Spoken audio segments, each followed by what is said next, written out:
예. 미국 워싱턴 대학의 토머스 홈스 교수가 사람들의 마음과 생활에 변화를 가져오는 때를 조사했어요. 삶의 터닝포인트가 되는 전환점을 가져오는 때를 조사해 봤더니 가장 큰 변화가 오는 것은 배우자가 죽었을 때예요. 이 경우 지수를 100으로 하고 그 밖에 다른 경우들을 지수로 나타냈는데 이혼했을 때 73%, 임신했을 때가 40%, 또 집을 옮기거나 고쳤을 때 25%였습니다. 그런데 놀라운 것은 크리스마스가 무려 10이나 된다는 거예요. 매년 맞이하는 이 크리스마스가 마침 연말하고 겹쳐서 무엇인가 마음의 변화를 가져오는 때다 하는 것이죠. 그래서 오늘 2024년을 이제 보내면서 새해를 맞이하는 이 송구 영신 예배를 통해서 우리가 뭔가 마음과 생활에 변화를 가져오기 딱 좋은 시간입니다. 할렐루야. 아멘. 시간에 마디가 있습니다.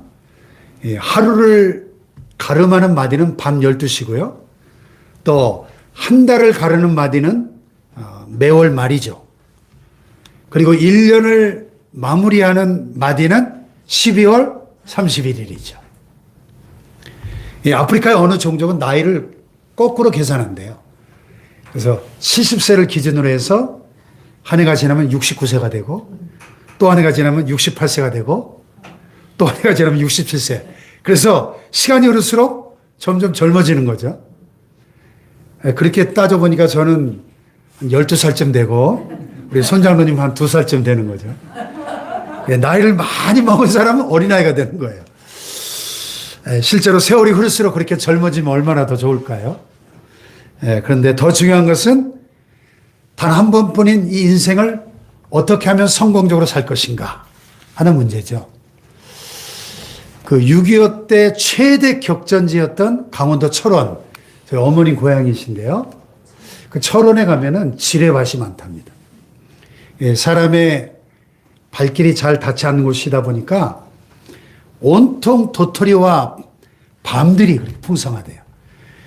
그래서 그 사람들이 도토리하고 밤들을 주스러 들어갔다가 지뢰를 밟아서 다친 사람이 많다는 겁니다. 그런데요, 신기하게도 멧돼지 발자국만 따라가면 지뢰를 밟지 않고 무사하다는 거예요. 왜냐하면 멧돼지는 이 지뢰 냄새를 정확하게 알기 때문에 절대 지뢰가 있는 곳으로 지나다니지 않는다는 거죠. 예. 사람이 멧돼지만도 못한 것 같아, 이거 보면. 예. 마찬가지로 우리가 인생을 성공적으로 살아간 분들의 발자국을 따라가면 이 지뢰밭 같은 이 세상에서 한 번밖에 살 수 없는 인생을 성공적으로 살아가게 될 줄 믿습니다. 예. 그래서 인생을 성공적으로 살아가신 분들의 그 발자취, 그 뒤를 따라간다면 우리도 성공적인 인생이 되겠죠. 예수님을 빼놓고 기독교 2000년 역사상 가장 성공적인 인생을 사신 분을 한 분만 꼽으라고 한다면 단연코 사도 바울을 꼽을 수 있겠죠. 그렇다면 사도 바울의 인생 성공 비결이 무엇일까? 오늘 본문 말씀에 있는 그의 고백 속에서 그 비결을 발견할 수 있습니다. 자, 같이 한번 읽어볼까요? 12절로 14절 시작. 내가 이미 얻었다함도 아니요 온전히 이루었다함도 아니라 내가 그리스도 예수께 잡힌 바 된 그것을 잡으려고 달려가노라. 형제들아, 나는 아직 내가 잡은 줄로 여기지 아니하고 오직 한 일, 즉 뒤에 있는 것은 잊어버리고 앞에 있는 것을 잡으려고 표대를 향하여 그리스도 예수 안에서 하나님이 위에서 부르신 부름의 상을 위하여 달려가노라. 아멘. 예, 여기 보니까 바울이 이렇게 시작합니다. 내가 이미 얻었다함도 아니요 온전히 이루었다함도 아니라 오직 내가 그리스도 예수께 잡힌 바 된 그것을 잡으려고 달려가노라. 이 고백 속에는 두 가지 의미가 있는데요. 첫째는 항상 새롭게 시작한다는 거예요. 바울은 이미 얻었다고 생각하지 않았습니다. 또 이미 온전히 이루었다고 여기지도 않았어요. 근데 사실 바울은 남이 할 수 없는 큰 일을 이미 많이 이룬 사도였습니다. 생각해 보십시오. 고린도 교회를 세웠죠. 갈라디아 교회를 세웠죠. 또 골로새 교회를 세웠죠. 또 안디옥에서도 큰 교회를 이루었습니다. 아시아 곳곳에 에베소 교회, 수많은 교회들을 개척하고 가는 곳마다 교회가 이루어졌습니다. 드디어 유럽 대륙에까지 최초의 교회인 빌립보 교회를 세웁니다. 신약 성경의 절반을 기록했습니다. 이번에 성지순례를 가보니까 그 드넓은 그리스 튀르키의 그 지역을 2주일 동안 비행기를 타고 버스를 타고 다녀도 다 돌아볼 수 없는 그 어마어마한 그 광활한 지역 곳곳에 사도 바울의 발자취와 흔적들이 남아있더라고요. 얼마나 위대한 업적을 이룬 겁니까? 근데 아무것도 한 일이 없는 사람이 내가 이미 얻었다함도 아니요 온전히 이뤘다함도 아니라 그러면 그러려니 할 겁니다. 그런데 이렇게 큰 일을 많이 한 바울이 이런 고백을 할 때는 어떻게 보면 좀 교만하다 싶기도 하고, 근데 그의 고백은 뭐냐면 그가 항상 하나님의 일에 대해서 갈증을 느끼며 살았다, 그런 뜻입니다. 나는 이 정도 했으면 만족한다, 됐다, 이런 생각을 안 했다는 거죠. 늘 주님이 원하신 일을 하면서 항상 부족하다, 이렇게 생각하며 살았다는 겁니다. 그래서 늘 새롭게 시작했다는 거예요. 아멘. 아멘. 두 번째는 항상 잡힌다는 뜻입니다. 바울이 또 이렇게 말하죠. 내가 이미 얻었다함도 아니요 온전히 이루었다함도 아니라 오직 내가 그리스도 예수께 잡힌받은 그것을 잡으려고 달려간다. 예. 큰 일을 했든지 성공적인 업적을 남겼든지 그걸 생각하지 않고 항상 그리스도 예수께 잡힌받은 그것을 잡으려고 달려간다, 이렇게 고백합니다. 바울이 예수님께 잡힌 게 뭘까요? 바울이 원래 예수 믿는 사람들을 잡아가두고 죽이고 예수님을 핍박하던 핍박자였지 않습니까? 다메섹으로 더 많은 그리스도인들 잡으려고 달려가다가 부활하신 주님을 그 강렬한 빛 가운데 만나고 꼬꾸라지고 눈이 멀고 사흘 동안을 식음을 전폐할 때에 아나니아라고 하는 사람을 통해서 주님이 바울의 사명을 이렇게 말씀하셨죠.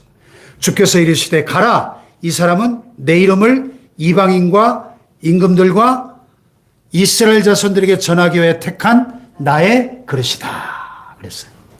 예수님이 바울을 택하셨는데 이방인과 임금들과 이스라엘 자손들, 이렇게 세 종류의 사람들에게 복음을 전하라고 택하셨다는 겁니다.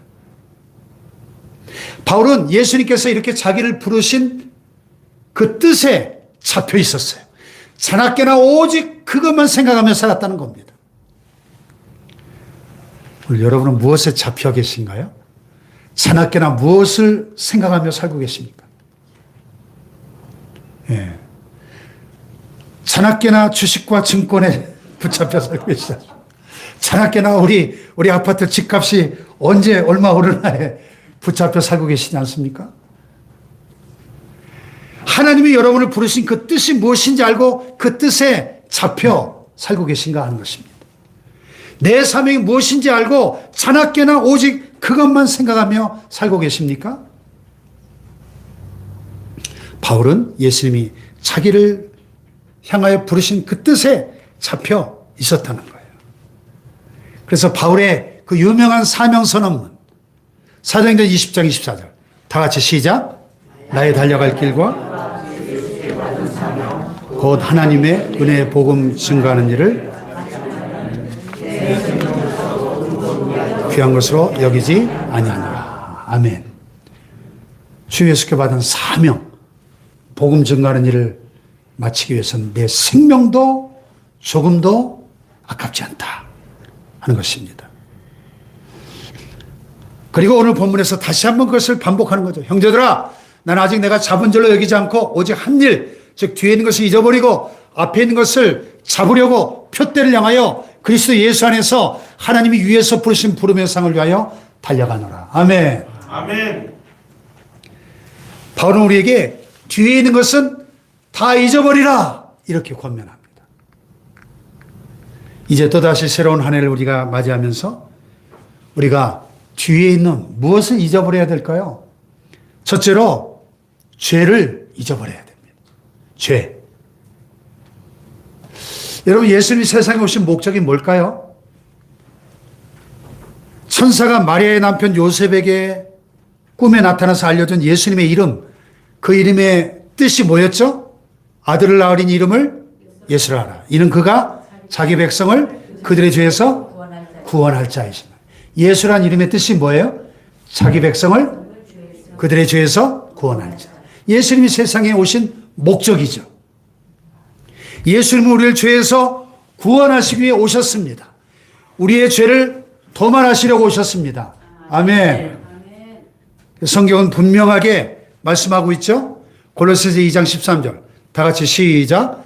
또 너희의 범죄와 육체의 무할례로 죽었던 너희를 하나님이 그와 함께 살리시고 우리에게 모든 죄를 사하시고 우리를 거스르고 우리를 대적하는 의문에 쓴 증서를 도말하고 제하여 버리사 십자가에 못 박으시고 정사와 권세를 벗어버려 밝히 드러내시고 십자가로 승리하셨느니라. 아멘. 이 도말하고 제하여 버리신다. 도말한다는 말을 원어로 보면 엑살레이 프사스 이런 말인데 페인트를 칠하다는 뜻입니다. 또 문질러서 닦아낸다, 긁어서 없앤다 이런 뜻입니다. 하나님은 뒤에 있는 것을 잊어버리는 분이세요. 예수님도 뒤에 있는 것은 잊어버리시는 분입니다. 그러므로 우리도 지난날의 죄를 깨끗이 잊어야 돼요. 아멘. 아멘. 네. 예, 기도만 하면 항상 주님이 나타나는 여인이 있었습니다. 소문이 났어요. 목사님이 정말인가 확인하려고 물었어요. 정말 기도만 하면 주님이 늘 나타나십니까? 네, 그렇습니다. 그러면 내가 중학교 2학년 때 무슨 죄를 지었었는지 한번 물어봐 주세요. 알았어요. 며칠이 지나서 목사님 그 여인을 만났습니다. 진짜 예수님을 만났습니까? 네. 물어봤어요? 네. 아, 내가 중학교 2학년 때 무슨 죄를 지었대요? 여인이 말했습니다. 다 잊어버렸대요. 예수님도 뒤에 있는 모든 것을 다 잊어버리시는 분이십니다. 일단 지난날의 모든 죄와 잘못을 회개했다면 잊어버려야 합니다. 아멘. 예수님조차 잊어버리고 기억하지 않은 그 죄를 자꾸 다시 끄집어내서 그걸 곱씹으면 안 되는 거죠. 아멘. 아멘. 어느 여인이 남편하고 대판 싸웠어요. 그런 다음 남편이 출근했습니다. 아내가 너무 화가 끌어올라서 속으로 에이 사고 나서 죽어버려라 이렇게 생각을 했어요. 근데 남편도 분을 참지 못하고 운전하고 가다가 사고가 나서 죽고 말았습니다. 여러분 너무 화났을 때 운전하면 위험한 거 아시죠? 아내가 남편을 죽게 만들었다는 죄책감 때문에 매일 시달리며 살다가 미쳐버렸습니다. 14년 동안 매일 남편 무덤 속으로 들어가겠다고 난리를 폈습니다.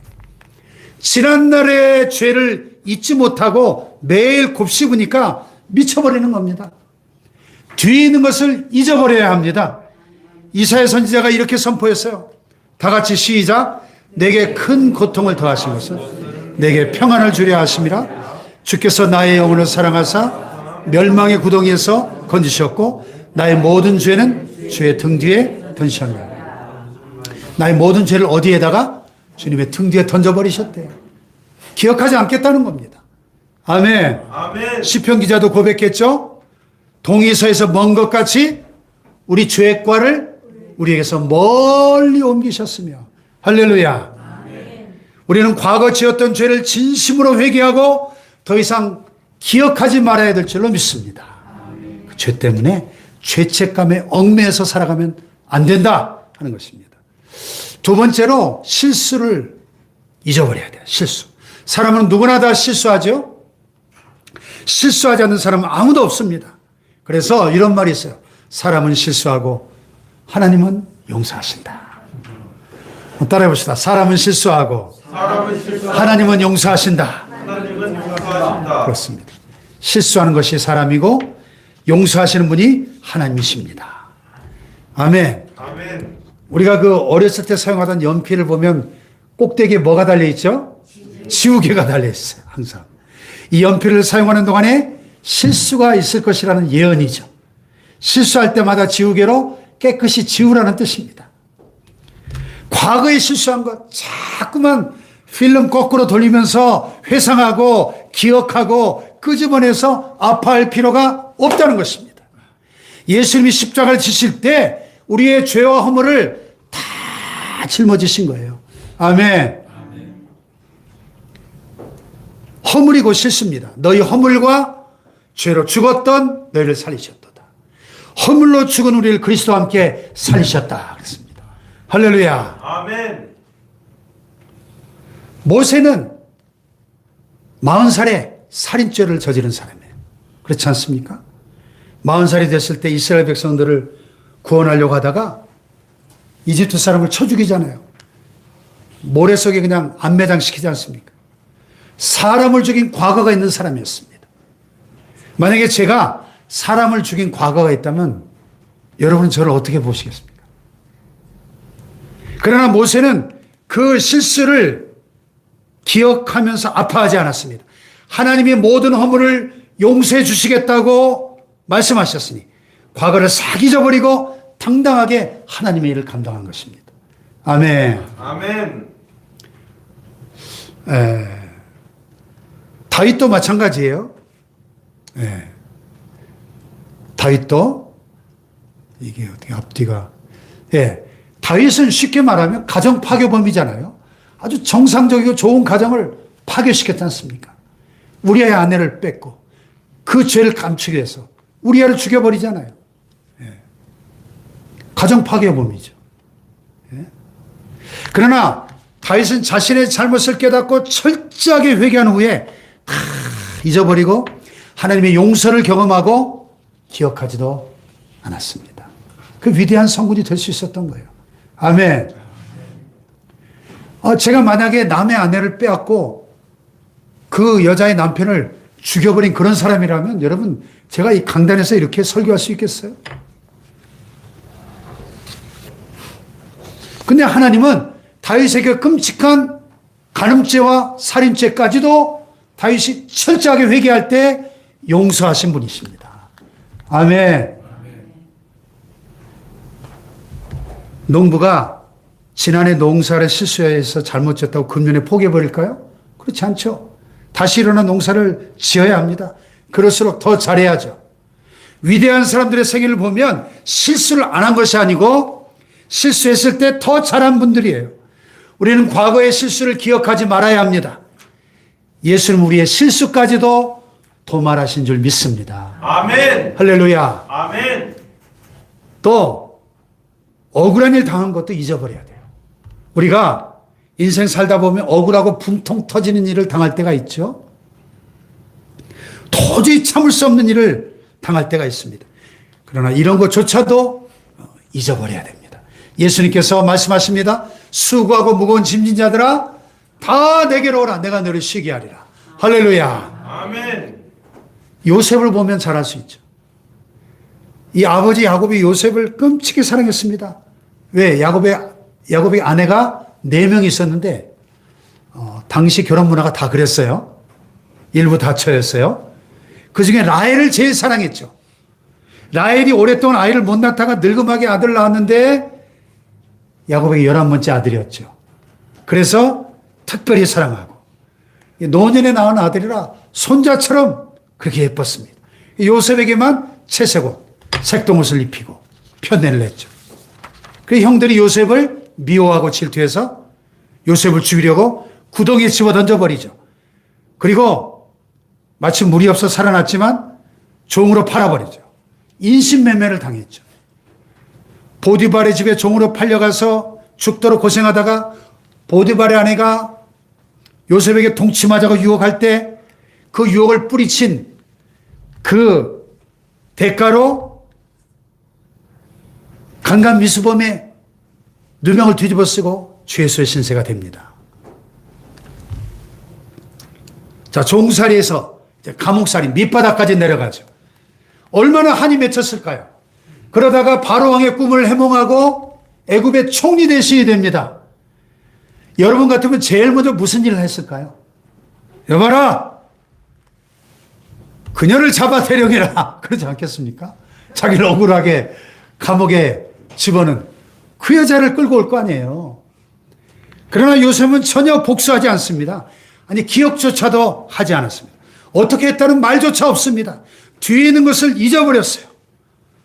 또 자신을 종으로 팔아버렸던 그 형들을 용서하잖아요. 아버지 야곱이 세상을 떠나니까 형들이 덜커덕 겁이 났죠. 요셉이 아버지 때문에 자기들을 건드리지 못했는데 이제 아버지가 세상을 떠났으니 복수할지도 모른다. 불길한 예감이 들어서 선수를 치면서 요셉에게 이렇게 말하죠.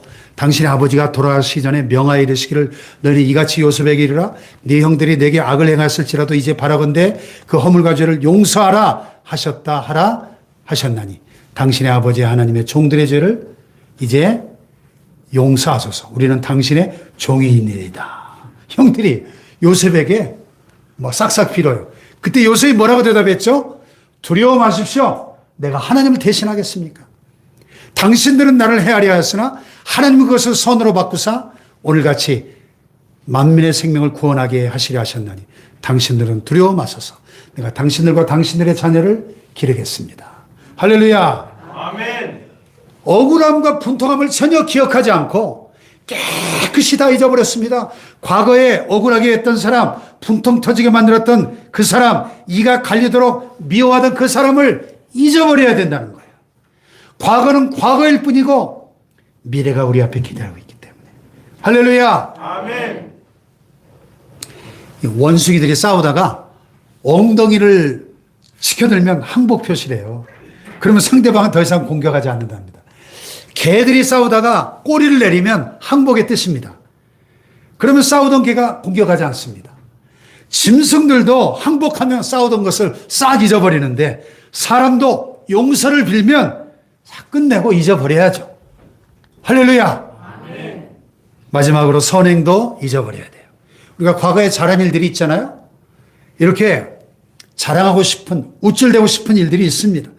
근데 성경은 뒤에 있는 것 잊어버리라 할 때 나쁜 것만 잊어버려라 이러지 않았어요. 무조건 뒤에 있는 것은 잊어버려라. 골라서 잊으라고 하지 않았어요. 모두 잊어야 되는 거예요. 모두. 아멘. 아멘. 어제 잘했던 일도 다 잊어버리고 어제 실수했던 것도 잊어버리고 내일을 향해 나아가라 하는 거죠. 할렐루야. 아멘. 선행도 잊어버려라. 산상보리 예수님 그랬죠? 사람에게 보이려고 그들 앞에서 너희 의를 행치 않도록 주의하라. 그렇지 않으면 하늘에 계신 너희 아버지께 상을 얻지 못하느니라. 구제할 때 나팔을 불지 말라 그랬죠? 또 오른손이 하는 것을 왼손이 모르게 하라 그랬죠. 아멘. 또 어느 시인이 그랬더라고요. 고상한 행동을 하고 나서 그것을 하루 종일 꿈꾸지 말라. 예. 내가 잘한 일, 내 화려한 업적도 잊어버려. 아멘. 아멘. 여러분 모세가 일으킨 기적 중에 제일 큰 기적이 뭐예요? 홍해 바다를 가는 기적일 겁니다. 근데 여러분 성경 읽어보면 모세가 그 뒤로 광야 생활 40년 지도자로 활약하면서 내가 홍해를 가른 기적의 사나이다. 여러분 자랑하는 거 보셨습니까? 홍해를 갈랐는데 그보다 큰 기적이 어디 있어요? 인류 역사상. 한 번도 자랑한 적이 없습니다. 오히려 홍해를 가르신 하나님을 찬양하고 높였습니다. 할렐루야. 아멘. 베드로가 40년 된 안진병을 일으키잖아요. 말씀 한마디로. 근데 그걸 자랑하지 않습니다. 심지어는 죽었던 여인 도르가 다비다를 살려냈는데 죽은 사람을 살려냈는데 그 기적을 자랑하지 않습니다. 어느 곳에 가나 복음만 전하고 예수님만 전하고 과거에 자기가 일으킨 기적을 자랑하지 않습니다. 뒤에 있는 것은 자랑한 것도 다 잊어버렸다는 것입니다. 아멘. 아멘. 다 잊어야 돼요. 그래서 망년회를 하는 겁니다. 잊을 망자 아닙니까? 예. 뒤에 있는 것은 잊어버리고, 이것도 중요한데 그거보다 더 중요한 게 뭐냐면 앞에 있는 것을 잡으려고 표대를 향하여 달려가노라. 이게 더 중요한 겁니다. 사실 표대를 향하여. 다 같이 표대를 향하여 때를 향하여 달려가노라. 달려가노라. 표대가 뭐예요?